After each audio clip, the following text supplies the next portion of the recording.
Si Sarah voulait regarder la parole de la douleur dans sa stérilité, elle n'aurait pas enfanté son Isaac. Alors ne regarde pas ce que tu vois, mais attache-toi plutôt à ce que tu crois, car ce que tu ne sais pas est plus grand que toi. Ne mets pas foi de ce que l'on a déterminé pour ta vie, car la parole de Dieu est au-dessus de la parole des hommes. Les hommes tracent, mais c'est Dieu qui écrit l'histoire. Donc ce qui t'attend est plus grand que ça. Comme Job qui a tout perdu, mais n'a jamais douté de Dieu. Alors laisse Dieu gérer ce que tu ne connais pas. Comme Job a commencé la tentation avec Satan, mais il a achevé la course avec Dieu. La course ne s'arrête pas au milieu, mais plutôt à la fin.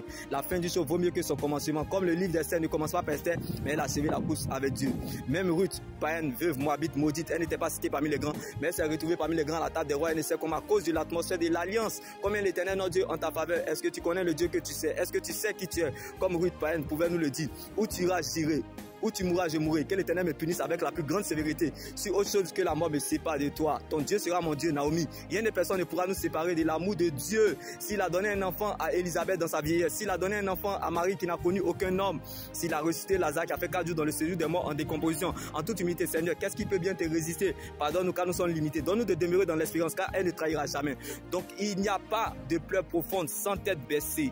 Donc toute lamentation, douleur, punition, correction, châtiment, adversité, contradiction, persécution, oubli et parfois le deuil est un signe d'amour selon Dieu. Parce qu'il veut pas nous perdre, il veut nous garder en lieu sûr dans le but de nous cuisiner afin que le monde puisse nous déguster sans modération.